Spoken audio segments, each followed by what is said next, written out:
വേറൊരു പ്രധാനപ്പെട്ട ഒരു ഐറ്റം നമുക്ക് കാണാം. ഇതെന്ന് പറഞ്ഞാൽ ഏറ്റവും വലിയ സാധനം ഇല്ലയോ പഴയ കാലത്ത്. ഇത് കണ്ടോ, ഇത് ഇങ്ങനെ ഒരു സാധനമാണ്. Hello, Ramji Rao speaking. ഇപ്പൊ നമ്മുടെ സായികുമാർ സാർ ഇവിടെ വന്ന് സെയിം സാധനം ഇതേപോലെ തന്നെ ചെയ്തു. ഒന്നാം ലോക മഹായുദ്ധത്തിൽ ഉപയോഗിച്ച ക്യാമറ ബ്രിട്ടീഷ്. ഇപ്പൊ ലാലേട്ടനെ ഞാൻ ഒരു മരുന്ന് വീട് വെച്ച് കൊടുത്തായിരുന്നു. കിണറുകൾ ഒരു 27ഓളം മോഡൽ നമ്മൾ ചെയ്തിട്ടുണ്ട്. പാട്ട് പാടുന്ന കിണർ, ഗ്രാമഫോണുള്ള കിണർ, അതുപോലെ തന്നെ ബിന്ദു ചേച്ചിയും സായികുമാരേട്ടനൊക്കെ വന്നപ്പോ ഒത്തിരി സന്തോഷമുണ്ട്. കാരണം അദ്ദേഹം ഒരു 2 പേര് പിടിച്ചൊക്കെ ആയിരുന്നു എഴുന്നേക്കുന്നത്. ഇവിടെ വന്നിട്ട് 9 മണി തൊട്ട് 1:30 വരെ ഇദ്ദേഹം ഇവിടെ നടന്നു കണ്ട്. ഇത് വിയറ്റ്നാമിന്റെ ഒരു മദ്യമാണ്. ഈ മദ്യത്തിന് ഒത്തിരി പ്രത്യേകത. ഇതിനകത്ത് 2 പാമ്പ് ഒരു തേളുവേ ഉള്ളൂ. മദ്യമൊക്കെ കുടിക്കുന്നവർ സാധാരണ അച്ചാർ തൊട്ടതൊക്കെ കഴിക്കത്തില്ലയോ, അതിന് പകരം അവര് അത് കറക്റ്റ്. പിന്നെ ഇങ്ങോട്ട് മേടിച്ചാ ചെയ്യുന്നത്. ലാലേട്ടൻ ഉദ്ഘാടനം ചെയ്തൊരു കടയുടെ നോട്ടീസാണ്. അന്നത്തെ കല്ലിലുള്ള നാസരമുണ്ട്, കല്ലിലുള്ള ഓടക്കുഴലുണ്ട്. ക്യാമറ കണ്ടുപിടിച്ചില്ലായിരുന്നെങ്കിൽ ഇപ്പൊ ഇദ്ദേഹം ഇവിടെ വരത്തില്ല, ഞാൻ ഇദ്ദേഹത്തോട് സംസാരിക്കത്തില്ല. ഇത് ഗൂർഖാക്കത്തി. ഇത് കത്തി എടുത്തു കഴിഞ്ഞാൽ ചോര കണ്ടിട്ട് മോഹൻലാലിന്റെ സിനിമയില് ഇതുണ്ടോ, ലോകത്തിലെ ഏറ്റവും ചെറിയ ക്യാമറയാ, ഫിലിം ഇടാവുന്ന മദ്യക്കുപ്പി തന്നെ. നീ ഇതെന്തറിയോ, ഇത് പാല് കുടിക്കുന്ന കുപ്പിയാ. ഇത് ഊതി വീർപ്പിക്കുന്ന കുപ്പിയാ. ഇത് പണ്ട് കാലത്ത് കുപ്പി ഊതിയായിരുന്നു വീർപ്പിക്കുന്നത്. ഇത്ര എടുത്തു കഴിഞ്ഞാൽ ഇതൊരു കിച്ചൺ കബോർഡായി.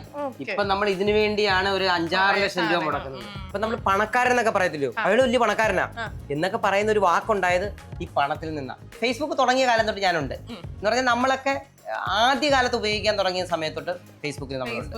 ഇത് കട്ട് ചെയ്തിട്ടിട്ട് വേണമെങ്കിൽ പറയും ഇത് ഇങ്ങനെ സംഭവം ശിലാസന്തോഷ് പറഞ്ഞു. അല്ല, നമ്മൾ പറയണോണ്ട് കുഴപ്പമില്ല. അന്യന്റെ വേറെ അതെ തന്നെ. സന്തോഷേട്ടാ, നമസ്കാരം. ഇതാണ് സന്തോഷേട്ടാ. നമസ്കാരം. ഞാനും നമസ്കാരം. ഞങ്ങൾ ഇവിടെ ഒന്ന് കണ്ട് എല്ലാവർക്കും ഒന്ന് കാണിച്ചു കൊടുക്കാനായിട്ട് വന്നതാ. ഒരുപാട് പേര് കണ്ടിട്ടുണ്ട്, എന്തായാലും കാണാത്ത കുറെ പുതിയ സാധനങ്ങളുണ്ട്. കാരണം ഇതുവരെ കണ്ടിട്ടില്ലാത്ത ഒരു വർഷം 1.5 വർഷം കൊണ്ട് ശരിക്കും കൂടുതലായിട്ട് മ്യൂസിയത്തിൽ വന്നിട്ടുണ്ട്. കുറച്ച് സാധനങ്ങൾ ഞങ്ങൾ കൊണ്ട് നിറച്ചിട്ടുണ്ട്. അതെ. അപ്പൊ സന്തോഷേട്ടാ, welcome to movie world. Okay, അപ്പൊ നമുക്ക് കാണാല്ലേ? തീർച്ചയായിട്ടും. കുപ്പിയുടെ പല വെറൈറ്റി ഉണ്ട്. മദ്യക്കുപ്പികൾ കുറെ വെറൈറ്റി ഉണ്ട്. കൂടാതെ നമുക്ക് ഇങ്ങോട്ട് വരുമ്പോ തന്നെ സോഡയുടെ തന്നെ പഴയ ആദ്യ ടൈപ്പുള്ള സോഡകളുണ്ട്. പിന്നെ ക്ലിപ്പ് സോഡയുണ്ട്, വട്ട് സോഡയുണ്ട്. പിന്നെ ഇത് കണ്ടോ, അത് കുപ്പിയാ, മറ്റേ മദ്യക്കുപ്പി തന്നെ.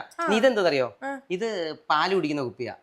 ഇതിന്റെ അടിവശം കണ്ട ഒരു ഇങ്ങനെ ഒരു സാധനം. എന്തിനാന്നറിയോ, കുഞ്ഞിനെ ഇവിടെ ഇങ്ങനെ വെച്ച് കഴിഞ്ഞാൽ മറിഞ്ഞു പോകത്തില്ല. അപ്പൊ ഇതേ കൂടി ഇങ്ങനെ പാല് കുടിക്കാൻ പറ്റും. അതിനുവേണ്ടി ഇങ്ങനെ ചെയ്തേക്കുന്നത്. അപ്പൊ അന്ന് എല്ലാം വളരെ കൃത്യമായിട്ടാ ചെയ്യുന്നത്. ഇത് ഒരു പൂക്കൊട്ട പോലെ. പക്ഷെ ഇത് പിത്തള വെട്ടി വരിഞ്ഞേക്കുന്നതാ. ഇത് ഏകദേശം ഒരു 100 ദിവസത്തിൽ കൂടുതൽ പണിയെടുത്തതാണ്. ഇത് ഊതി വീർപ്പിക്കുന്ന കുപ്പിയായത്. പണ്ട് കാലത്ത് കുപ്പി ഊതിയായിരുന്നു വീർപ്പിക്കുന്നത്. പിന്നെ അത് കഴിഞ്ഞിട്ടാണ് ഇപ്പം അതേ സിസ്റ്റം വെച്ച് തന്നെ പല മെഷീൻ വെച്ച് വീർപ്പിക്കാൻ തുടങ്ങുന്നത്. നമുക്ക് വേറൊരു പ്രധാനപ്പെട്ട ഒരു ഐറ്റം നമുക്ക് കാണാം. ഇവിടെ എല്ലാവരും വന്നിട്ട് നോക്കുന്ന ഒരു സാധനമാണ്. ഇത് നമ്മള് കുപ്പിക്കകത്ത് നമുക്ക് വർക്ക് ചെയ്തേക്കുന്നത്. ഇതാണ് ഒരു സംഭവം. ഇത് വിയറ്റ്നാമിന്റെ ഒരു മദ്യമാണ്. ഈ മദ്യത്തിന് ഒത്തിരി പ്രത്യേകത. ഇതിനകത്ത് 2 പാമ്പ് ഒരു തേളുവേ ഉള്ളൂ. ഇതിനകത്ത് മദ്യമാണ്. ഇത് അവര് പല ഇതിനകത്ത് മരുന്നുകളുണ്ട്, ആയുർവേദ മരുന്നുണ്ട്. അപ്പൊ ഇതിനെ പ്രത്യേകത എന്ന് പറഞ്ഞാൽ ഇത് കുടിച്ചാൽ ഗുണം കൂടുതലായിരിക്കാം. ഞാൻ കുടിച്ചു നോക്കിയിട്ടില്ല. ഇത് കുടിച്ചാല് ശരിക്കും മദ്യം തന്നെ. അതിനകത്ത് എന്തെങ്കിലും പ്രത്യേകത ടേസ്റ്റ് വ്യത്യാസം കാണും. രണ്ടാമത്തെ കാര്യം, ഇതിനെ വറുത്ത് തിന്നുക ചെയ്യുന്നത്. ഇത് കുടിച്ചു കഴിഞ്ഞാൽ നമ്മളിപ്പോ ഇവിടെ മദ്യമൊക്കെ കുടിക്കുന്നവർ സാധാരണ അച്ചാർ തൊട്ടതൊക്കെ കഴിക്കത്തില്ലയോ, അതിന് പകരം അവര് അത് കറക്റ്റ്. അപ്പൊ അത് ഉൾപ്പെടെ ഇനി വരുവാ. ഇത് വറുത്താൽ മാത്രം മതി. അപ്പൊ അങ്ങനെ ചെയ്യാം. അപ്പൊ ഇതിനകത്ത് ഏലക്ക, ഗ്രാമ്പൂ കിടപ്പുണ്ട് കേട്ടോ, പല സാധനങ്ങളും കിടപ്പുണ്ട്. അങ്ങനെയുള്ളൊരു വിയറ്റ്നാമിന്റെ ആണ് പേരൊക്കെ എഴുതിയിട്ടുണ്ട്. വിയറ്റ്നാമിന്റെ മദ്യമാണ്. 28,000 രൂപ ഇന്ത്യൻ വില വരും അവിടെ. പക്ഷെ എനിക്ക് ഇപ്പോഴത്തെ വില എനിക്ക് അറിയത്തില്ല. ഇതൊരു 10-15 വർഷത്തിൽ കൂടുതലായതാ നമുക്ക് ഇവിടെ കിട്ടിയത്. അതുപോലെ തന്നെ ഇതും അങ്ങനെ ഈ കുപ്പി പൊട്ടിക്കാതെ ചെയ്തൊരു സാധനമാണ്. പിന്നെ ഇങ്ങോട്ട് മേടിച്ചാ ചെയ്യുന്നത്. ഇത് കഴഞ്ചിക്കോൽ എന്നൊക്കെ പറയുന്ന ഒരു സാധനമാണ്. ഇതിന് വെള്ളിക്കോലിന്റെ പല ടൈപ്പ് ഉണ്ട് ഇവിടെ. ഇത് നമ്മുടെ വീട്ടിലെ ഏറ്റവും വലിയൊരു കബോർഡാ, കിച്ചൺ കബോർഡാ. ഈ സാധനമേ ഉള്ളൂ. ഇത്ര എടുത്തു കഴിഞ്ഞാൽ ഇതൊരു കിച്ചൺ കബോർഡായി. ഇപ്പൊ നമ്മൾ ഇതിനു വേണ്ടിയാണ് ഒരു 5-6 ലക്ഷം രൂപ മുടക്കുന്നത്. അത് തന്നെ. ഇവിടെ അങ്ങോട്ടെല്ലാം അളവ് പാത്രങ്ങൾ, സാധനങ്ങൾ. ഈ ചേട്ടൻ സോഷ്യൽ മീഡിയയിൽ ഒരുപാട് ആക്റ്റീവാണ്. നമുക്ക് നോക്കിക്കഴിഞ്ഞാൽ ഒരുപാട് ചാനൽസിൽ ചേട്ടന്റെ മുഖം ഇങ്ങനെ കാണാൻ പറ്റും. എപ്പോൾ തൊട്ടാണ് സോഷ്യൽ മീഡിയയിൽ ആക്റ്റീവായിട്ട് തുടങ്ങിയത്? ഈ സോഷ്യൽ മീഡിയ വരുന്നതിന് മുമ്പ് പത്രങ്ങളിലും TV ചാനലുകളും, പത്രങ്ങളായിരുന്നു ആദ്യ കാലഘട്ടത്തിൽ. അത് കഴിഞ്ഞ് TV ചാനലുകളൊക്കെ വരാൻ തുടങ്ങി. പിന്നാണ് സോഷ്യൽ മീഡിയ. എനിക്ക് തോന്നുന്നു 10 വർഷം 12 വർഷമൊക്കെ എന്ന് പറഞ്ഞാൽ ഫേസ്ബുക്ക് തുടങ്ങിയ കാലം തൊട്ട് ഞാനുണ്ട്. എന്ന് പറഞ്ഞാൽ നമ്മളൊക്കെ ആദ്യകാലത്ത് ഉപയോഗിക്കാൻ തുടങ്ങിയ സമയത്തൊട്ട് ഫേസ്ബുക്കിൽ നമ്മളുണ്ട്. അത് കഴിഞ്ഞ് പിന്നെ ഓരോരോ ചാനലിൽ വന്ന് ഇപ്പൊ നമ്മുടെ ഡയൽ കേരള എന്ന് പറഞ്ഞൊരു ചാനലിലേക്ക് മാത്രത്തിലേക്ക് വന്നു. എന്തെങ്കിലും ഇടയ്ക്കൊക്കെ ഇങ്ങനെ എല്ലാ ചാനലിലും വരാറുണ്ട്. അതിന്റെ കാര്യം എന്താണെന്ന് വെച്ചാൽ നമ്മൾ കുറച്ച് കാര്യങ്ങൾ ഇങ്ങനെ ചെയ്യുന്നുണ്ടാണ്. ഇപ്പൊ നമുക്ക് ഞാൻ ആദ്യം തന്നെ ഇദ്ദേഹം ചോദിച്ചില്ലേ എന്താണ് ഈ ഫ്രീ ആയിട്ട് നടത്തുന്നുള്ള ഗുണം എന്താണ്. അപ്പൊ ആൾക്കാർക്ക് അത് ഇഷ്ടമാണ് വന്ന് കാണാനുള്ള. ഇപ്പം ഈ ഗവൺമെന്റ് സ്കൂളിൽ നിന്നൊക്കെ കുട്ടികൾ വരും, അവർക്ക് പൈസ വളരെ കുറവായിരിക്കും, പാവപ്പെട്ട കുട്ടികളായിരിക്കും. അപ്പൊ അവർക്ക് സ്കൂളിൽ കൊടുക്കാനും പൈസ കാണത്തില്ല. അപ്പൊ അവര് ഇഷ്ടം പോലെ സ്കൂളിൽ നിന്ന് വരുന്നുണ്ട്. അവർക്ക് പൈസ ഇല്ലെന്ന് പറയുമ്പോൾ അവർ എല്ലാ വർഷവും വരും. ഒരു സ്കൂളിൽ നിന്ന് തന്നെ 10 ക്ലാസ് വരെ ഉണ്ടെന്നുണ്ടെങ്കിൽ 3-4 വട്ടമായിട്ട് വരും, പൈസ ഇല്ലാത്തതുകൊണ്ടേ. അപ്പൊ പൈസ ഉണ്ടെങ്കിൽ അത് ബുദ്ധിമുട്ടായിരിക്കും, അവർ കാണാൻ പറ്റത്തില്ല. അപ്പൊ അങ്ങനെയുള്ളവർക്കും കൂടെ വേണ്ടിയാണ് നമ്മൾ ഇത് ചെയ്യുന്നത്. ഇപ്പൊ ഒരുപാട് പഴയ സാധനങ്ങളൊക്കെ ഉണ്ട്, റേഡിയോ ഉണ്ട്, ക്യാമറ, അങ്ങനത്തെ ഉള്ള കാര്യങ്ങളൊക്കെ ഉണ്ട്. അപ്പം ഇതൊക്കെ മെയിൻറ്റെയിൻ ചെയ്യാനും ഒക്കെ പാടായിരിക്കുമല്ലോ, അല്ലെങ്കിൽ ചില വർക്ക് ചെയ്യുന്ന സാധനങ്ങളൊക്കെ ഉണ്ട്. ആൾക്കാരെ വിളിച്ച് എങ്ങനെയാ എന്താ പറയാ മെയിൻറ്റെയിൻ ചാർജ് ഒക്കെ ഒരുപാട് വരും. അതിന്റെ കാര്യം എന്ന് വെച്ചാൽ നമ്മൾ മറ്റു കാര്യങ്ങൾ ഇപ്പൊ എനിക്കൊരു ഏകദേശം ഒരു 10-75 പേരുള്ള ഒരു ഇതുണ്ട്, നമ്മുടെ പിന്നെ ആർട്ട് വർക്കുകൾ ചെയ്യുന്നുണ്ട്. ഇപ്പൊ ലാലേട്ടനെ ഞാൻ ഒരു മരുന്ന് വീട് വെച്ച് കൊടുത്തായിരുന്നു. അപ്പൊ അത് കൂടാതെ പിന്നെ അതിന്റെ മരുന്ന് വീട്, മണ്ണ്, അങ്ങനെയുള്ള സാധനങ്ങൾ, പിന്നെ ഈ റിസോർട്ടുകൾ, ഈ കിണറുകൾ ഒരു 27ഓളം മോഡൽ നമ്മൾ ചെയ്തിട്ടുണ്ട്. പാട്ട് പാടുന്ന കിണർ, ഗ്രാമഫോണുള്ള കിണർ, അതുപോലെ തന്നെ പിന്നെ നമ്മുടെ ഈ പിന്നെ പാറ്റൻ ടാങ്ക് പോലുള്ള കിണർ, ഇങ്ങനെയുള്ള കിണറുകളൊക്കെ. അപ്പൊ അതിന്റെയൊക്കെ വർക്കിന്റെ വരുമാനം, പിന്നെ അല്ലാതെ നമ്മൾ പല പരിപാടികളും ചെയ്യുന്നതിന്റെ വരുമാനം മൊത്തം നമ്മൾ ഇതിലേക്കും കൂടെ ആക്കും. അപ്പൊ അങ്ങനെയാണ് ഇത് മുന്നോട്ട്. പിന്നെ ഇത് എക്സിബിഷൻ ചെയ്യും, പല സ്ഥലങ്ങളിൽ എക്സിബിഷൻ ചെയ്യും. അപ്പൊ എക്സിബിഷന് കിട്ടുന്ന പേയ്മെന്റ് കൂടെ നമ്മൾ ഈ ഒരു വർക്കിലേക്ക് മാറ്റും. അപ്പൊ അങ്ങനെയാണ് ഇത് ഓടിക്കുന്നത്. 13.5 വർഷം കൊണ്ട് നമ്മൾ ഇത് മ്യൂസിയമായിട്ട് ഓടുക. ആദ്യം തുടങ്ങിയപ്പോ ഇത്രയും സാധനങ്ങളൊന്നും ഉണ്ടായിരുന്നില്ല, വന്നിട്ടുള്ള സാധനങ്ങൾ ഇങ്ങനെ ഇഷ്ടപ്പെട്ട് കൊണ്ടുവച്ചത് ഇപ്പൊ ഉള്ളത് കേട്ടോ. ഞാൻ നേരത്തെ വെച്ചത് ആദ്യം കൊണ്ടുവച്ചതാ. ഇപ്പൊ ഇഷ്ടപ്പെട്ടുള്ളതെന്ന് പറഞ്ഞാൽ വിളക്കുകള്, പിന്നെ ക്യാമറകൾ എന്ന് പറഞ്ഞാൽ ശരിക്കും നമ്മൾ കണ്ടു പഠിക്കേണ്ട സാധനം തന്നെ. അപ്പൊ ആ ക്യാമറ എന്താണെന്നും ക്യാമറയുടെ ബുദ്ധിമുട്ട് എന്താണെന്നും നമ്മൾ മനസ്സിലാക്കും. അപ്പൊ ക്യാമറ കണ്ടുപിടിച്ചില്ലായിരുന്നെങ്കിൽ ഇപ്പൊ ഇദ്ദേഹം ഇവിടെ വരത്തില്ല, ഞാൻ ഇദ്ദേഹത്തോട് സംസാരിക്കത്തില്ല. അപ്പൊ ക്യാമറ കൊണ്ട് ആയിരക്കണക്കിന് ആൾക്കാർ ജീവിക്കുന്നുണ്ട്. അപ്പൊ ആ ക്യാമറ കണ്ടുപിടിച്ചാരാ നമ്മൾ അറിയുന്നില്ല. അപ്പൊ അത് അറിയണമല്ലോ. പിന്നെ ആദ്യത്തെ ക്യാമറമാൻ എന്ത് കഷ്ടപ്പെട്ടെന്ന് മനസ്സിലാക്കണം. അപ്പോൾ അതിന്റെ ഫിലിം കഴിവണം, അതിന്റെ കാര്യങ്ങൾ ചെയ്യണം. പടം എടുത്ത് കഴിവ് വൃത്തിയാക്കി കഴിഞ്ഞെങ്കിൽ മാത്രമേ നമുക്കൊരു പടം തെളിഞ്ഞെന്ന് പറയാൻ പറ്റത്തുള്ളൂ. അപ്പൊ അത്ര ബുദ്ധിമുട്ടുണ്ടായിരുന്നു, അതൊക്കെ നമുക്ക് കാണിച്ചു കൊടുക്കാൻ പറ്റും.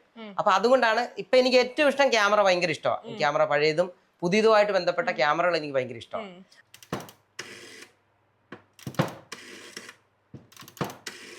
Hello, Ramji Rao speaking. ഇപ്പൊ നമ്മുടെ സായികുമാർ സാർ ഇവിടെ വന്ന് സെയിം സാധനം ഇതേപോലെ തന്നെ ചെയ്തു. അത് ഞാൻ കണ്ടുണ്ടായിരുന്നു. അത് ശരിക്കും നല്ലതായിട്ട് അദ്ദേഹം പറഞ്ഞു തന്നു. അതുപോലെ തന്നെ അദ്ദേഹത്തിന്റെ വീട്ടിൽ ഫോൺ ഉണ്ടായിരുന്നു, അതിങ്ങനെ കറക്കുന്ന രീതി, ഓരോ സ്റ്റെപ്പ് പറഞ്ഞു. അപ്പൊ ഈ നമ്പർ ഇല്ലെന്ന്, അപ്പൊ അതെല്ലാം കൃത്യമായിട്ട് അദ്ദേഹം പറഞ്ഞു തന്നു. കാരണം പഴയ ആൾക്കാർക്ക് ഇത് കാണുമ്പോൾ ഭയങ്കര സംഭവം. അവരുടെ ഒരു ഇതെന്ന് പറഞ്ഞാൽ ഏറ്റവും വലിയ സാധനമില്ലയോ പഴയ കാലത്ത്. ലാലേട്ടനായാലും എല്ലാവരും സിനിമയിലെ ഏറ്റവും പ്രധാനമായിരുന്നു ഇത് കാണുമ്പോൾ. ഇപ്പൊ ബിന്ദു ചേച്ചിയും സായികുമാരേട്ടനൊക്കെ വന്നപ്പോ ശരിക്കും ഒത്തിരി സന്തോഷമുണ്ട്. കാരണം അദ്ദേഹം ഒരു 2 പേര് പിടിച്ചൊക്കെ ആയിരുന്നു എഴുന്നേക്കുന്നത്. അപ്പൊ അത് നമ്മൾ പോയി പറഞ്ഞിട്ടാണ് അദ്ദേഹം ഒരു ഹോസ്പിറ്റലിൽ വന്നതും.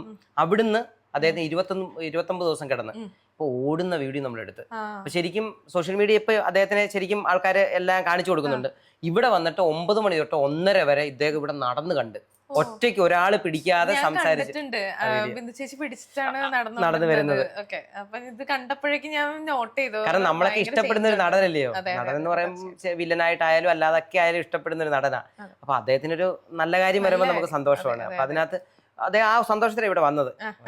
ഇനിയിപ്പോ അങ്ങോട്ട് നോക്കിയാലേ, ലാലേട്ടൻ ഉദ്ഘാടനം ചെയ്തൊരു കടയുടെ നോട്ടീസാണ് അന്നത്തെ 1983 ഒരു കടയുടെ ഉദ്ഘാടനമാണ്. അതിനകത്ത് താഴെ എഴുതിയേക്കുന്നത് ട്രാൻസിസ്റ്റർ ഉള്ള ഏക ചായക്കട എന്ന് പറഞ്ഞാൽ റേഡിയോ, വാൽവ് റേഡിയോ ഉള്ള ഏക ചായക്കട. ഇപ്പൊ നമ്മൾ പറയുമല്ലോ വൈഫൈ ഉള്ള ഹോട്ടല് എന്നൊക്കെ പറയുന്നതിന്റെ കൂട്ടാണ് അന്ന് പറയുന്നത്. അന്നത്തെ ഉദ്ഘാടനത്തിന് നോട്ടീസ് ആയത്.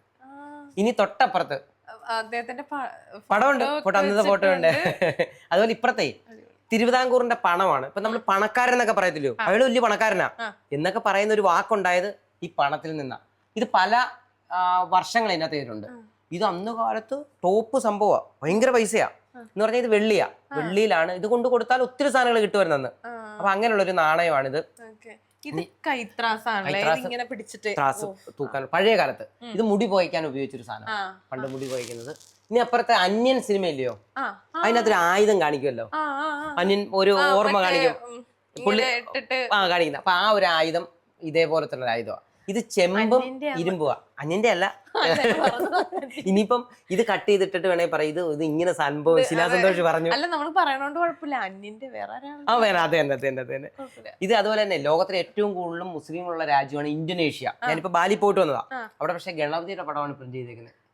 കണ്ടോ, ഗണപതിയാണ്. അപ്പൊ ഇന്തോനേഷ്യയിൽ പോയി കഴിഞ്ഞാൽ കുറെ ക്ഷേത്രങ്ങളും ഒക്കെയാണ് കൂടുതലായിട്ടുള്ളത്. ഇത് മൊബൈലുകളാണ്. മൊബൈലിന്റെ കുറെ ഉണ്ട് കേട്ടോ, ഇതൊന്നും അല്ല, കുറെ വെറൈറ്റി എന്തെങ്കിലും ഉണ്ട് പഴയ ഇതായിട്ട്. ഇനി അതെല്ലാം സെറ്റ് ചെയ്യാൻ വെക്കാൻ പോവാ. ഇത് ഗൂർഖാക്കത്തി. ഇത് കത്തി എടുത്തു കഴിഞ്ഞാൽ ചോര കണ്ടിട്ട് മോഹൻലാലിന്റെ സിനിമയില് അല്ല, അത് കണ്ടോണ്ടേ പലരും ഇവിടെ വന്നാൽ ഈ സെയിം സാധനം പറയും കേട്ടോ. ഇത് എടുത്തു കഴിഞ്ഞാൽ ചോര കാണാതെ താത്ത് വെക്കത്തുള്ളത്. ഇനി നമ്മൾ ഏറ്റവും പ്രധാനമായിട്ട് നമ്മൾ വെളിയിലോട്ട് ഇപ്പം ബോംബെയിലും ഡൽഹിയിലും ഒക്കെ പോകുന്ന സമയത്ത് 1 രൂപ കോയിന് ഉള്ള സാധനമാണ്. അതും ആ ഡയൽ ചെയ്ത് നോക്കിയേ, അത് ഡയൽ ചെയ്തേ, അങ്ങനെ കണ്ടോ. എന്നിട്ട് 1 രൂപ ഇട്ടിട്ട് നമ്മൾ കോൾ ചെയ്യുന്നത്. അന്ന് 1 രൂപ എന്ന് പറഞ്ഞാൽ എത്ര വലിയ മൂല്യമുള്ള സാധനം എന്നറിയോ. ഇത് മിലിറ്ററിയുടെ ഫോണാണ്. ഇത് കണ്ടോ. ഇനി ഇപ്പം ഏറ്റവും പ്രധാനപ്പെട്ട ഒരാൾ, ഇദ്ദേഹത്തെ അറിയോ? ജിതേഷ് അല്ലയോ, ലോകത്തിലെ ഏറ്റവും കൂടുതലും സ്പീഡേറിയ കാർട്ടൂണിസ്റ്റ്. അത് തന്നെ. അപ്പൊ അദ്ദേഹത്തിന്റെ പല പ്രാവശ്യവും PSCയുടെ ചോദ്യമാണല്ലോ ഇവിടെ നമ്മുടെ ശിലാംബസ് കൂടുതലുള്ളത്. അപ്പം പല പ്രാവശ്യം PSCയിൽ അദ്ദേഹത്തിന്റെ ചോദ്യത്തിന് വന്നിട്ടുണ്ട് എന്ന് പറഞ്ഞാൽ അങ്ങനെ ഒരു മനുഷ്യനെ ഇദ്ദേഹം. അപ്പം ഇദ്ദേഹത്തിന്റെ ഡേറ്റ് ഓഫ് ബർത്ത് എന്ന് പറഞ്ഞാൽ ബർത്ത്ഡേ നോട്ടായത് 30/12/74 അദ്ദേഹത്തിന്റെ. അപ്പൊ ഈ 1 രൂപയും 10 രൂപയും നമ്മളിവിടെ വെച്ചിരിക്കുകയാണ്. അദ്ദേഹത്തിന് ബർത്ത്ഡേക്ക് കൊടുത്തത്. അപ്പൊ അദ്ദേഹം പറഞ്ഞു ഇവിടെ വെച്ചേക്കാം. അപ്പൊ ഇദ്ദേഹത്തിന് ലോകം അറിയപ്പെടുന്ന ഒരാളാണ് ജിതേഷ് എന്ന് പറയുന്നത്. കണ്ടിട്ടുണ്ട്. അപ്പൊ അതങ്ങനെ. ഇത് തിരുവിതാംകൂറിന്റെ ഗണപതി കോയിൻ എന്ന് പറയും. ഇത് 2 ചക്രം എന്ന് പറയും. ഇതെല്ലാം ഏറ്റവും പ്രധാനപ്പെട്ട സാധനമാണ്. ഇത് സൈക്കിളിന്റെ ലൈസൻസ്. മറ്റേ നമ്മൾ മുമ്പേ കണ്ടത് സൈക്കിളിൽ വെക്കുന്നതാ. ഇത് വീട്ടിൽ വെക്കുന്നത്, നമ്മുടെ കൈ വെച്ചേക്കാൻ സൂക്ഷിക്കാൻ വെക്കുന്നതാ. ഇത് നമ്മൾ 14 വർഷമായ വീടാ. ഈ വീടിനകത്ത് മൊത്തം നമ്മൾ ആർട്ട് വർക്കുകളാണ് ചെയ്തേക്കുന്നത്. ഇതെല്ലാം സിമെന്റ് ചെയ്തതാ. ഈ തടിയുടെ കൂട്ട് തന്നെ നമുക്ക് തോന്നുന്ന പോലെ ചെയ്തേക്കുക. ഈ മേളിൽ കാണുന്ന സാധനം ഭസ്മത്തട്ടം എന്ന് പറയും. ഇപ്പൊ ഇവിടെ ഇങ്ങനെ ഭസ്മം ഇട്ടിട്ട് നമുക്ക് തൊട്ടുകൊണ്ട് പോകാൻ പറ്റും. ഒറ്റ തടിയത്. ഇവിടെ ഇരിക്കുന്നത് യഥാർത്ഥമായിട്ടുള്ള ഗ്രാമഫോൺ. സാധാരണ നമ്മൾ കടകളിൽ മേടിക്കാൻ കിട്ടും ഗ്രാമഫോൺ. ഇത് യഥാർത്ഥമായിട്ട് പഴയ ഗ്രാമഫോൺ തന്നെ. കണ്ടീഷൻ ആയിട്ട് പാട്ട് കേൾക്കാൻ പറ്റും. നല്ല വർക്കിംഗ് കണ്ടീഷൻ. പാട്ട് തീർച്ചയായിട്ടും പാട്ട് കേൾപ്പിച്ചേ വിടത്തുള്ളൂ. വെള്ളച്ചാട്ടം ഉണ്ട്. ഇതുണ്ടോ, ലോകത്തിലെ ഏറ്റവും ചെറിയ ക്യാമറയാ. വേൾഡിലെ ഏറ്റവും ചെറിയ ക്യാമറ. ഫിലിം ഇടാവുന്ന. അതുപോലെ തന്നെ ഇതിന്റെ പ്രത്യേകത എന്ന് പറഞ്ഞാൽ ഫിലിം ഇടുക എന്ന് പറയുന്നത് തന്നെ വലിയൊരു സംഭവമാണ്. ഏറ്റവും ചെറിയ ക്യാമറ. ഇപ്പൊ ഡിജിറ്റൽ ക്യാമറ ആണെങ്കിൽ നമുക്ക് പറയാം ഏറ്റവും ചെറുത് വരെ. ഇത് ഫിലിം ഇടാവുന്ന ലോകത്തിലെ ഏറ്റവും ചെറിയ ക്യാമറ. ഇത് കണ്ടോ, ഇതൊരു ക്യാമറയാ.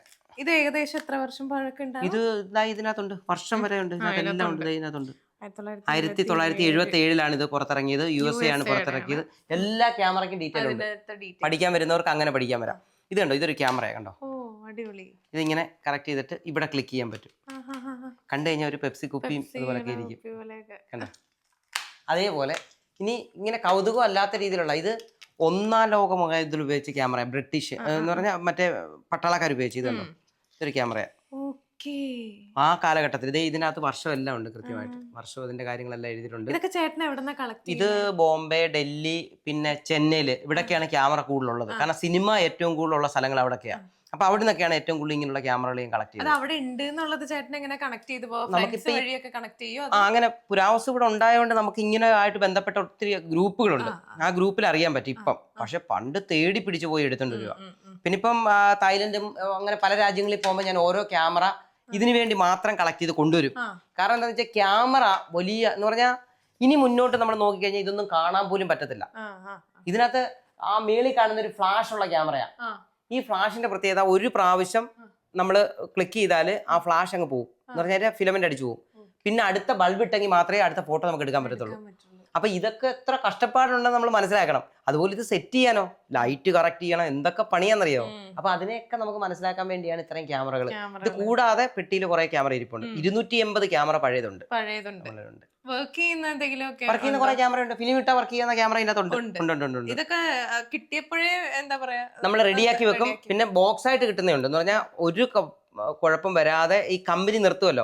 അപ്പൊ അതിന്റെ ഫ്രഷ് ആയിട്ടുള്ള പീസ് നമുക്ക് കിട്ടും. അങ്ങനെയുള്ളതുണ്ട്. ഇതൊക്കെ നന്നാക്കാൻ പറ്റുന്ന ആൾക്കാർ ഇപ്പോഴും ഉണ്ട്.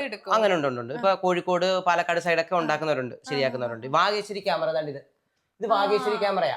ഇത് ആലപ്പുഴയിലാണ് ഇത് ഉണ്ടാക്കിയിരിക്കുന്നത്. ലെൻസ് മാത്രം വെളിയിൽ നിന്ന് വരുന്നതാ. അപ്പൊ അതിന്റെ തുടക്കമുള്ള ക്യാമറ അപ്പുറത്തിരിപ്പുണ്ട്. ആ ക്യാമറകളും നമ്മൾ വെച്ചിട്ടുണ്ട്. അപ്പൊ അതിൽ നിന്നാണ് വാഗേശ്വരി ക്യാമറ ഉണ്ടായത്. പിന്നെ ക്യാമറ എല്ലാം സെറ്റ് ചെയ്യുന്ന സാധനങ്ങളെല്ലാം ഉണ്ട്. ഇത് LR ചെയ്യുന്ന സാധനം. അങ്ങനെ ക്യാമറയുടെ മാത്രമായിട്ട് തന്നെ പുസ്തകങ്ങൾ കുറെ ഇരിപ്പുണ്ട്, ക്യാമറയുടെ മാത്രം പുസ്തകങ്ങൾ. ചേട്ടൻ ഇത് എന്തെങ്കിലും ചെയ്ത് എന്താ പറയാ ഈ വർക്കുകൾ എന്തെങ്കിലും ചെയ്ത് പഠിച്ചിട്ടുണ്ട്? അതായത് കേടായത് എന്തെങ്കിലും നന്നാക്കി ഇല്ല, അങ്ങനെ അതറിയത്തില്ല. സ്വന്തമായിട്ട് ഇതൊക്കെ ഉള്ളത് കൊണ്ട് ഇനി വൃത്തിയാക്കി വെച്ചിട്ടുണ്ട്. പഠിക്കാനെന്നുള്ള ശ്രമം എന്ന് പറഞ്ഞാൽ ഓരോ ക്യാമറയ്ക്ക് ഓരോ പ്രത്യേകത. കാരണം ഇത് വർക്ക് ചെയ്യുന്നതെന്ന് പറഞ്ഞാൽ ഇത് ഇലക്ട്രോണിക്സ് അല്ലല്ലോ, അപ്പൊ അതുകൊണ്ട് ഇച്ചിരി ടെക്നിക്കായിട്ട് വർക്ക് ചെയ്തെങ്കിലേ പറ്റത്തുള്ളൂ. അപ്പൊ അങ്ങനെ വെല്ലോസ് ഒക്കെ പോയി കഴിഞ്ഞാൽ അത്യാവശ്യം നമുക്ക് ചെയ്യാൻ പറ്റും, അല്ലാതുള്ള സാധനമൊക്കെ പാടായിരിക്കും. അപ്പൊ എങ്കിലും ഇതിന് വരുന്ന ആൾക്കാരെന്ന് പറഞ്ഞാൽ വർഷങ്ങളായിട്ട് ക്യാമറ നിൽക്കുന്ന ആൾക്കാരാണ്. അപ്പൊ അവരെ വിളിച്ചിട്ട് ചെയ്യുമ്പോൾ നല്ലൊരു ചെലവാണ്. ഇപ്പം പാലക്കാട് നിന്ന് ഒരു സ്ഥലത്ത് നിന്ന് ഇവിടെ വരുമ്പം ഒരു ദിവസം യാത്രയാ, അങ്ങനെ വന്ന് ശരിയാക്കി പോകാന്ന് പറയുമ്പോൾ 2 ദിവസം അവർക്ക് ആവും. അപ്പൊ അതിനനുസരിച്ച് കൂലിയൊക്കെ കൊടുത്ത് വേണം വിടാൻ. പിന്നെ ഇതിനെ സംരക്ഷിക്കുക എന്ന് പറഞ്ഞാൽ ഇതാണ് കാര്യം. നഷ്ടപ്പെട്ടു പോയാൽ തീർന്നില്ലേ ഒരു മോഡൽ വരും. ഇപ്പം അതുകൊണ്ട് മോഡൽ വരെ എഴുതി വെച്ചേക്കുന്നത്. ക്യാമറയെ കുറിച്ച് പഠിക്കാൻ വരുന്നവർക്ക് മോഡൽ വരെ അറിഞ്ഞിട്ട് തിരിച്ചു പോകാൻ പറ്റും. വരുന്ന ആൾക്കാർക്ക് ഇതിന്റെ ഡീറ്റെയിലും കാര്യങ്ങളൊക്കെ എല്ലാം കിട്ടും. ബുക്സും ഉണ്ടല്ലേ? ആ ബുക്സുകൾ ഇഷ്ടം പോലെ ഉണ്ട്. ഇതെങ്ങനെയാണ് ക്യാമറ വന്നത്, ക്യാമറയുടെ എങ്ങനെയാണ് പടം എടുത്തു കഴിഞ്ഞാൽ എന്തൊക്കെ ചെയ്യണം, അതെല്ലാം ഉണ്ട് നമ്മുടെ കയ്യിൽ. അതൊരു 8-10 ബുക്ക് ഇരിപ്പുണ്ട്, അതിനകത്തെല്ലാം അറിയാൻ പറ്റും. നമ്മുടെ വാഗേശ്വരി എന്ന് പറഞ്ഞ ക്യാമറ ഉണ്ടായത് ഈ ക്യാമറയിൽ നിന്നാണ്. ഇത് വിദേശത്ത് നിന്ന് വന്നൊരു ക്യാമറയാണ്. ഈ ക്യാമറയെ കണ്ടിട്ടാണ് അദ്ദേഹം വാഗേശ്വരി ക്യാമറ ഉണ്ടാക്കിയത്. അതിന് വെല്ലോസ് ശരിയാക്കാനായിട്ട് അദ്ദേഹത്തിന്റെ അടുത്ത് കൊണ്ടു കൊടുത്തതാ. പുള്ളി പിന്നെ ഇതേപോലെ ക്യാമറ ഉണ്ടാക്കി. അപ്പൊ അതുകൊണ്ട് നമുക്ക് കേരളത്തിന് വാഗേശ്വരി ക്യാമറ ഉണ്ടെന്ന് നമുക്ക് പറയാൻ പറ്റും. അങ്ങനെ ഒരു ക്യാമറ ഇത്. പിന്നെ ഇതെല്ലാം ഓരോ വെറൈറ്റി ക്യാമറകളാണ്, എല്ലാത്തിനും പ്രത്യേകത. ഇത് വീഡിയോ ക്യാമറയാ. ഇത് വീഡിയോ ക്യാമറ. അത് ഇത് കണ്ടോ, ഇതൊക്കെ വളരെ പഴയ ക്യാമറകളാണ്. കണ്ടിട്ടില്ല, ഇതൊക്കെ കണ്ടിട്ടുണ്ട് വീഡിയോയിലൊക്കെ. ഇതൊക്കെ വീഡിയോ പോലും കാണാത്ത ടൈപ്പ് ക്യാമറകളാണ്. ഇതും വീഡിയോ ക്യാമറ കേട്ടോ, ഇത് വീഡിയോ ക്യാമറ. ഇതെല്ലാം ഇങ്ങനെ ഏകദേശം നമുക്ക് ഓരോന്നും ക്യാമറ എടുത്ത് വെക്കാനാണെങ്കിൽ ഒരു 1-2 എപ്പിസോഡ് തീരത്തില്ല. അങ്ങനെയുള്ള ക്യാമറയുണ്ട് ഇവിടെ. പിന്നെ ഇവിടെ ഇതെല്ലാം വർക്ക് ചെയ്യുന്ന നമ്മൾ തന്നെ ചെയ്തതാ. നമ്മളിവിടെ കുറെ ആൾക്കാർ, നമുക്ക് ആർട്ട് വർക്കാ മെയിൻ. ഈ 3D പോലുള്ള സാധനങ്ങൾ ഇതെല്ലാം അങ്ങനെ.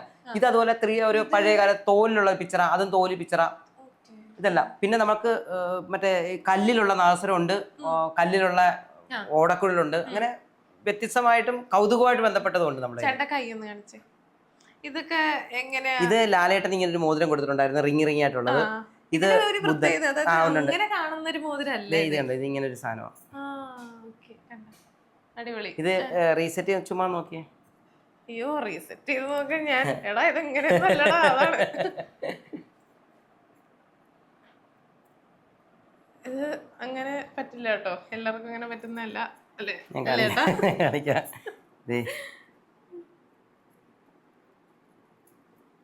ഇത് ഇങ്ങനെ എടുക്കുക, ഇതിങ്ങനെ എടുക്കുക, ഇതിങ്ങനെ അകത്തോട്ട് ഇങ്ങനെ സെറ്റ് ചെയ്ത് ഇത് കറക്റ്റായി. അത് കഴിഞ്ഞ് ഇതെടുക്കുന്നു. ഇതൊക്കെ ഉണ്ടാക്കണത് ആരാ? ഇതൊക്കെ നമ്മൾ തന്നെ ഉണ്ടാക്കുന്നത്. നമുക്ക് ഇങ്ങനെ കുറെ സാധനങ്ങളുണ്ട്. ഇതുണ്ടോ, ഇതിങ്ങനെ സെറ്റ് ചെയ്യാം. ഇത് മറ്റേ ബുദ്ധന്റെ ഉണ്ട്, ഇത് വെള്ളിയാണ്. ഇത് ആങ്കർ ഷിപ്പിന്റെ, ഇത് നമ്മുടെ ആമമോതിരം. സാധാരണ ആമമോതിരം മറ്റേ മത്സ്യം കൂർമോ എന്നൊക്കെ പറയുന്നത് അതേപോലെ അങ്ങനെയുള്ള. ഇത് ലാവാ സ്റ്റോണ്, ഇത് മറ്റേ തടിയുടെ വാച്ച്. ഇത് നമ്മുടെ ഇടക്ക് നമ്മൾ ഇതിന്റെ ഇടയിൽ എവിടെയോ വീഡിയോ കണ്ടിട്ടുണ്ടായിരുന്നു. അപ്പൊ ഞാൻ വിചാരിച്ചു കൗതുകം കൊണ്ട് മാത്രം, വേറെ പ്രത്യേകത ലേശം കൂടുതലാണ്.